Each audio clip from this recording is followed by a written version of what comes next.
Hey, Internet! It's Paul. It's Matt, the Dork Lords. We are here today talking about Season 2, Episode 2 of the Apple TV sci-fi series Severance. Episode entitled, Goodbye, Mrs. Selvig. Episode 1, we spent with the innies. Episode 2, we spend with the outies.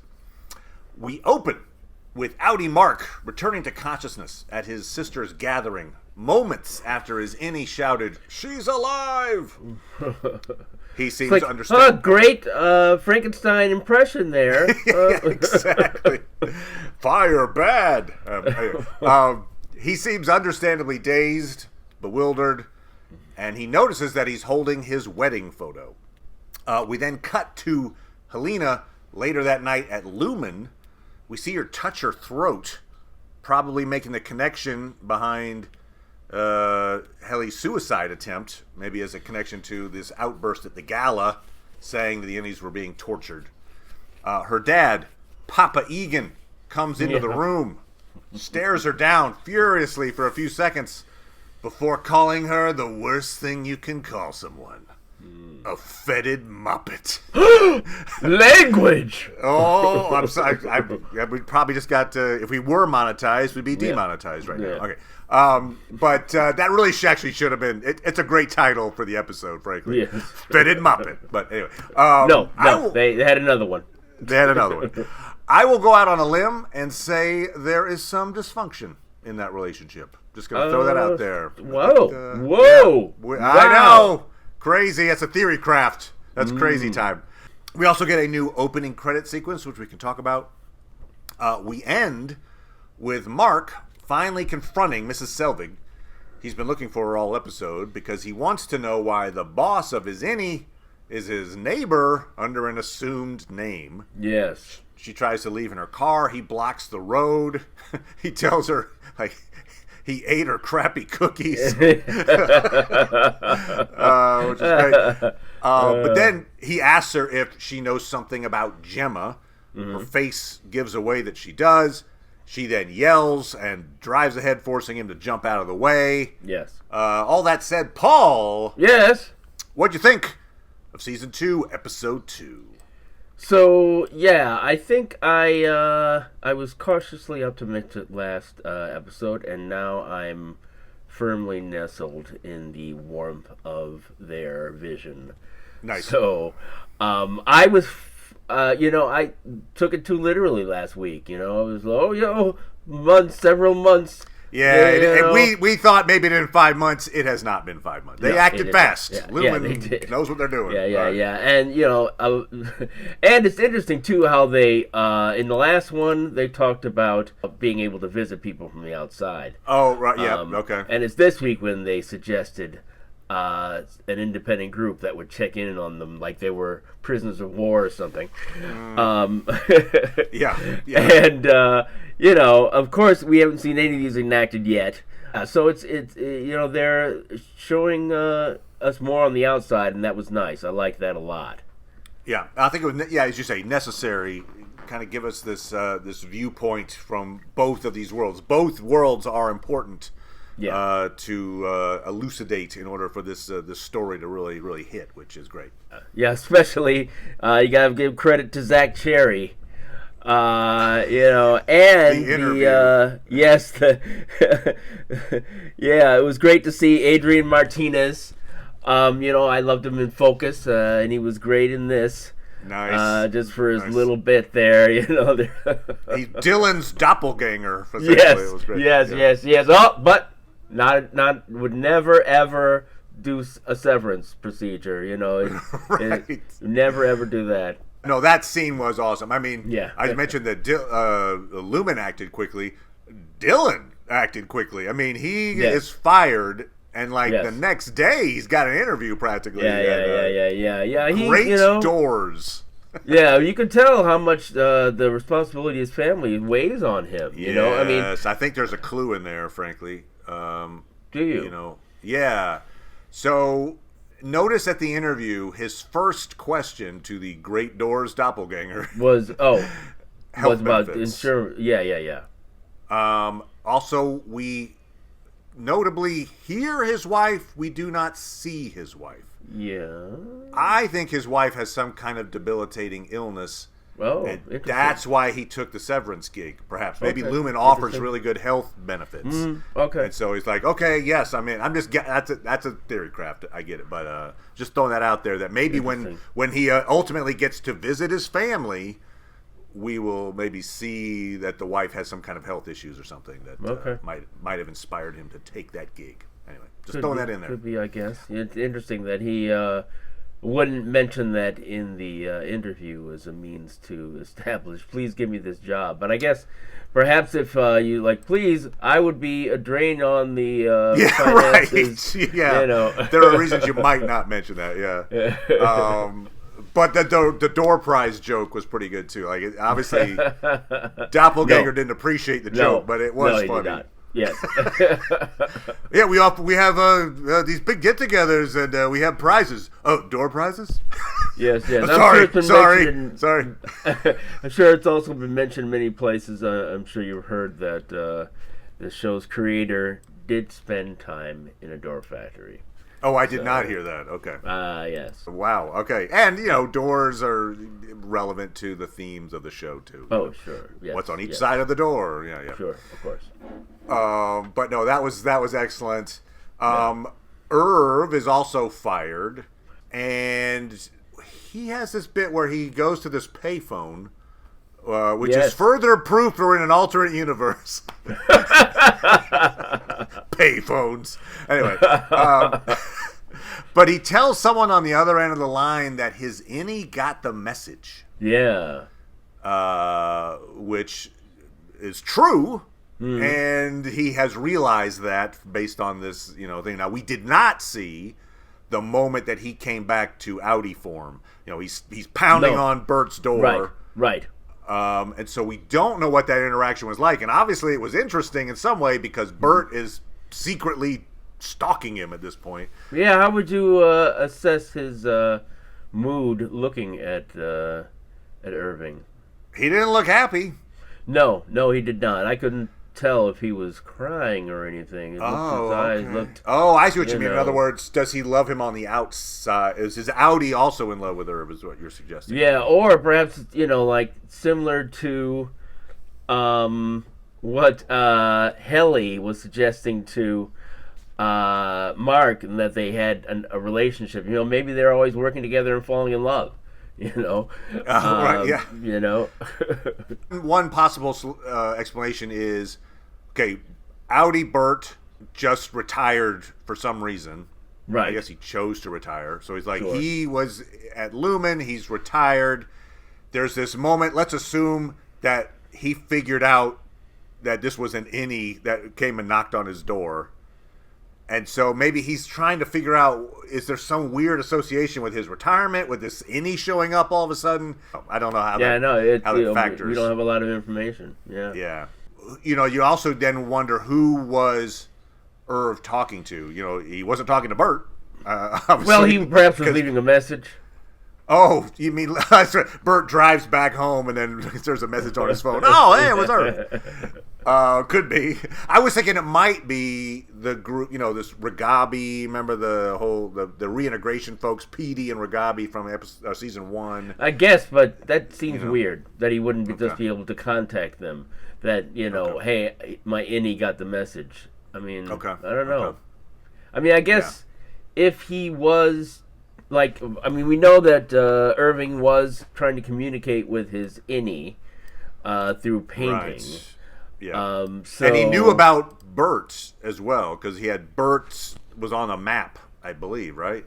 Right. I think he had, so he knew that Bert was an innie, or Bert was a severed employee. Yeah. And so they deliberately left that vague, like, but interesting. And I did also get the idea that Irv wants to go back, like he in order to find out more information about Lumen. I think. He definitely looked disappointed to be fired. He didn't seem as upset by that as Dylan, but Dylan has his because he was like, what am I going to tell my wife? Yes. So they get fired, but Mark notably does not get fired. Mark quits and then is convinced to come back to Lumen, and so obviously his talk to the board through the little intercom system got them to reassess and then bring back Dylan and Irv. And I mean, we don't know for a fact still, but it does feel like Helly is Helena. I think that's that theory holds still. It has not been disproven. Yeah, I've seen a few people really focus in on the fact that she was watching the videos. Helene was watching the videos and saw Helly kiss Mark. Yep. The actress Britt Lauer, she talked about basically how Helene has to wear a mask all the time, and Helly does not. She can just be herself, and how it's striking for Helene to see that. When we see, she knows that she has these emotional highs and lows. She knows she tried to commit suicide. She knows she has, kissed and is obviously has feelings for Mark. And these are things that perhaps Helene herself does not is allowed to feel. Perhaps we also do see that she is a good liar. Oh yeah. So if she wanted to pretend to be Helly, she has the requisite skills. Yes, she sure. does this and apology thing. Yeah, that was very good. You could argue that the Indian Audi, no one has a more marked contrast between their Indian Audi than Britt Lauer does. I mean, you could call her perhaps. I mean, one of the villains of the show. Really. Oh, sure. Yeah. So that we'll see how that. Yeah, and it's not like she can claim ignorance about. You want to get your wife? I'll help you with that. It's not like, I don't know about this wife thing. I mean, she has to know. Yep. And she even says the big thing that they're like, let's do what Mark says, because she says they need Mark to come back to finish the Cold Harbor project specifically. Yes. So he's key to that project's success. Right, and that's part of the still frame, right? Of from the first episode of Gemma. With it's connected to Gemma somehow. Yeah. And I have an idea about that, which we can you? talk about. But yeah, I do. Okay, but I'll talk about that in a second. Okay. All right, we'll jump in. Okay. Actually, some of the commenters, we had some great commenters making. We were theory crafting in the comments for episode 1.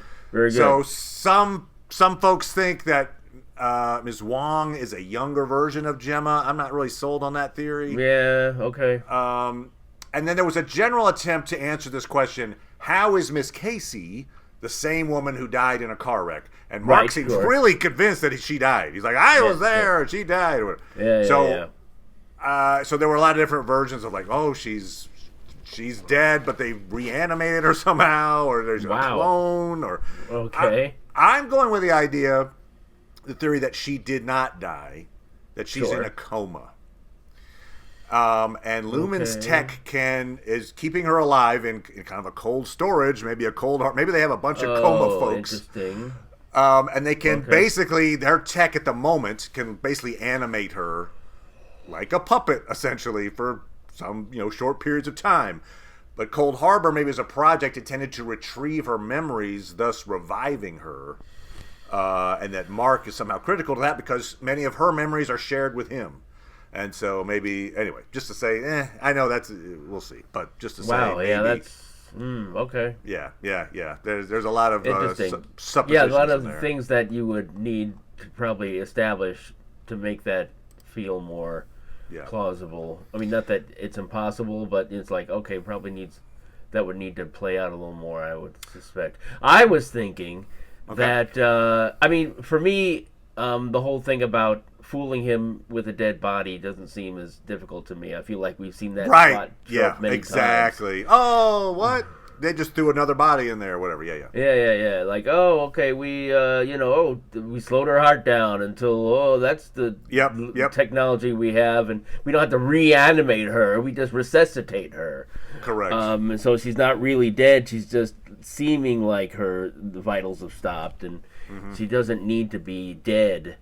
But one thing I was thinking, though, is, maybe she found out something she shouldn't find out, and so rather than kill her, they essentially kill that part of her by having her always be in her severed form, which she may not have been actually until she discovered something she wasn't supposed to. I gotcha. That's a possibility. Yeah, so maybe that's something they want to be sure of in having them interact, and maybe they just really test that, and that's one thing they were, that Mrs. Selvig. And, when she had them talk in the wellness center. Right. Hey, let's see see if they know each other. And Milchick was watching too to say, "Oh, look at that! It seems to be working," or whatever. Right. So maybe that's part of it.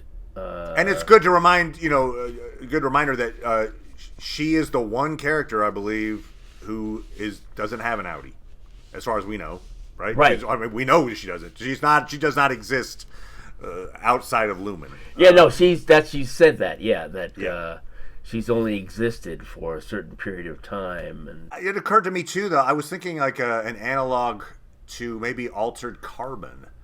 We covered that show. We covered season 1 of that show, which was based on the book series. But the idea of like human bodies are sleeves to immortal downloaded personalities. You've got your memories on a chip, and then boop, you can just move to a new body when you want to get basically immortality. I think you were discussing that in terms of Wong, right? Yes, last week or. Yeah, and then also I think maybe that's a project to maybe. They keep talking about Keir Egan, and I'll mention it when we talk about the opening credits, but there's this little shot of this little baby Keir Egan crawling around on the floor. Yes. I mean, maybe that's an ultimate goal, is to somehow acquire Keir Egan's memories and bring him back. I don't know. Interesting. Because he died, back in the 1800s or something. Just like Westworld. Right, yeah. There's like a Westworld tie-in. It'd be interesting if that just ends up as a popular sort of, go-to, like it used to be. People saying, "Oh, what are you like, getting your head cut off and freezing yourself so you can be brought?" And now people maybe will start to say, "Oh, you're saving your memory so you can insert into some android or into a young girl." You can work in an office forever. Yay!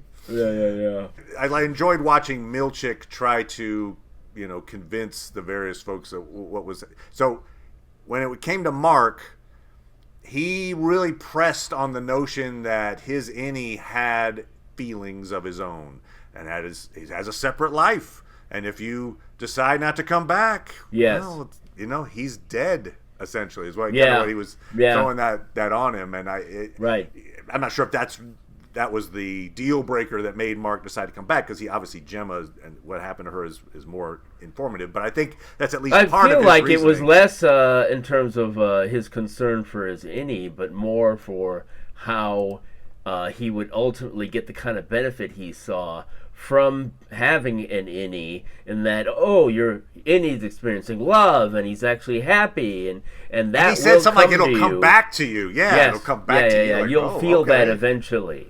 Like, oh wow, okay. I think he's saying, I think he'll feel the effects of that eventually. I think he's right, which is a weird way of putting it. But, sure. Yeah, but it's sort of like, it verifies his reason for going. It's certainly in his mind, since he confronts what they call Selvig, Kobelvig or something like Kobelvig, yeah. He confronts Kobelvig. So obviously, he is thinking there's something going on with that. I really loved, it's like, throughout the series, all of his scenes with Devon are just great. Yes. And it's just so good the way she immediately was suspicious, and he was not, he didn't want to be suspicious, basically. Right. Like, I don't want to dwell on this idea. Yeah, why do you keep expressing that way? Why? And it's like, yes, I see it that way, but, you could tell she was like, I'm just, I'm suspicious. And when she was sitting down with him, she was so good. She was like, with Milchick, she was all like, is this something that happens? Is people inserting themselves into the lactation training? Is that right? The answer, no. You can see all these times when Milchick had to eat shit. Yeah, and he has that, and that actor does a great job with that that smile. He does that smile, which is like a F-U smile, and he does it all the time, and it works every time he does it. I'm like, here, it's coming. Oh, there it is. There it is. If I didn't have to, I'd probably punch you in the face right now. Like, I'm gonna smile. Oh, yeah. Good points. Yeah. Interesting. We find out that Devon's real name is Persephone. And what is the laughter for, sir? What? Devon's real name is Persephone. What are you talking about? Yeah, remember in the Brighton beginning she of the asked episode, him what's his name. I felt that was a joke. Oh, did you think that was a joke? Yeah, like who am I? And he's just sort of like Persephone. I thought that maybe that was actually her name, and that's why she was asking, because it was like, this is a name that I just don't use that much. Because then she says, how do you spell it? And he's like, I never could, or something like that. No, I think he was saying it never does. Nope, I think that's all a joke. I think that's them, and they're in jokes. But let's ask our viewers. What did you think? All right. I fell for it because you're right. I mean, I was thinking like, wasn't her name Devon? But you make a good case by saying it that way. I just took it as, her middle name's Devon. Her first name's Persephone. She just never goes by that name, and so she was using it as a code. Like, only the Audi Mark would know this information. But good. Yes, you're right. Commenters, tell us what you think there. So either way, the fact that the show decided to even jokingly name her Persephone, I think, is an allusion that has, ramifications for the themes of the show. Oh, okay. In Greek myth, Persephone was abducted by Hades, taken to the underworld. When she's rescued, due to the fact that she ate the food of the underworld, some pomegranate seeds, she's doomed for all time to live half of the year in the underworld, half of the year on the surface. So it's basically an allusion to the innies and outies. Yeah. And I'll even throw in more myth. This is a reach, but I don't think Persephone is a reach. I think that seems to be that's a pretty on the nose analogy. Oh yeah, sure, yeah. But that Persephone and Hades and the underworld is also connected to the Orpheus Eurydice myth, where Eurydice, Orpheus' wife, she is trapped in the underworld. He goes to save her. He travels down in the underworld. No one ever escapes, and he goes and he manages to escape, but she turns to salt. Does not turn to salt, but has to stay in the underworld. So you could imagine a Mark being Orpheus, Gemma, Eurydice scenario. He's going back to Lumen to rescue his wife, who is trapped in what I guess they're calling the underworld in a way. Opening credits. They are different from the season one. Same music, and the same animation style, but different graphics. We see Audi Mark represented with the red pajamas. He's interacting with Innie Mark wearing the suit. Yeah. Of note, we see them in snow in an icy landscape, and there's a wrecked car. Maybe a reference to Gemma's car wreck. Could be, yeah. And then while in this dream, what I'm going to call the Lumen world, our Marks encounter both Gemma and Heli. We see their images. And I would think that's referencing the fact that the two Marks have feelings for these two women. Like each of them has feelings for one or the other. Sure. We get the shot of Audi Mark waking up to a baby Kier Egan. Yeah. Which could be a hint at the purpose of Lumen, the idea of this bringing him back. And at the end of the credit sequence, we see Innie Mark trying to escape Audi Mark's head. Like he's pulling aside his head and trying to get out. And so based on some of the trailer shots that we've seen, and the plot element from season one of reintegration, I think we're going to see Mark at least attempt or maybe successfully reintegrate with his Innie maybe by the end of the season. I think that reintegration is on the table. That's interesting. I hadn't thought about that. I know that Pete Peppers has talked about reintegration too. Oh, okay. And so that's interesting. Yeah, that certainly would be a way for you not to lose that bit of yourself. So because I was thinking, how would you approach that ethically? Would you find a way to have a part of your day be a consciousness from your innie outside of the place where you worked? So it's like, okay, now you don't work there anymore, but your innie can still live. Oh, yeah. But Okay, integration is far more logical. I was thinking of it as in terms of like he might use it as a technique to spy on Lumen, right? If he would basically, he and Helena would both be outies pretending to be innies in Lumen. But whatever, blah, blah, blah, more theory crafting. I mean, were you just thinking that their outie would be the consciousness and not an integration then? Oh, I see. In other words, okay, right. What is reintegration? I guess reintegration would mean that your innie is conscious at the same time as your outie? Yes. Okay. Well, yeah, okay, then right. But I guess in a similar way, you could use it so that outie Mark could be, in effect, the memories of outie Mark would then be useful to innie Mark while he's attempting to find Gemma or whatever. I guess. I mean, I feel like what you're imagining is that, it sounds like what you're trying to get at is basically the consciousness of outie Mark in Lumen. Yeah. And I think you can imagine that without having to have an integration or sharing of memories, which I guess might be like Dax in sure. Deep Space Nine, where you have access to memories, but it's not like you have Curzon walking around inside Jadzia. It's more like, I remember what Curzon experienced. Those are memories. But you treat Curzon as a separate entity. I got you. Yeah, right. Like, okay, this is who I was, and now I'm this. Okay. But what I would think is a way to get outie Mark inside is if that organization that helped Petey, could do that for Mark, so that somehow instead of it working on him, it didn't work on him, and he just walked right in to Lumen. The thing that makes him churn wouldn't work on him, and so he would be conscious when he came in. So that's a way that I can imagine you doing that without having to have those minds reintegrated. Because a thing that I could see is a scene where we would have innie and outie meet. So, you almost feel like, again, narratively, that sounds really satisfying. That would be a thing right. you'd want to do. So. Yeah. You want to do it for quite a lot of them, actually. Certainly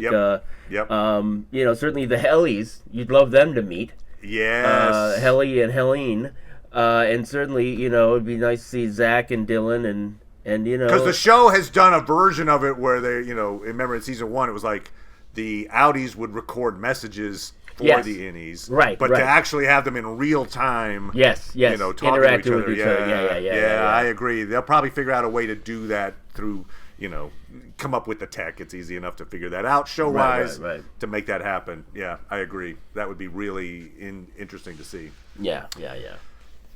So all that said, any final thoughts, good sir?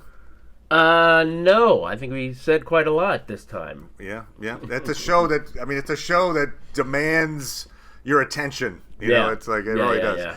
Yeah. So yes, very interested. In fact, I've been told the people that reviewed, say, like the first 6 episodes and stuff, highlighted episode 3 as like a big episode they really enjoyed. Interesting. Oh, good. So let's bring it on, episode 3, everybody. Yeah.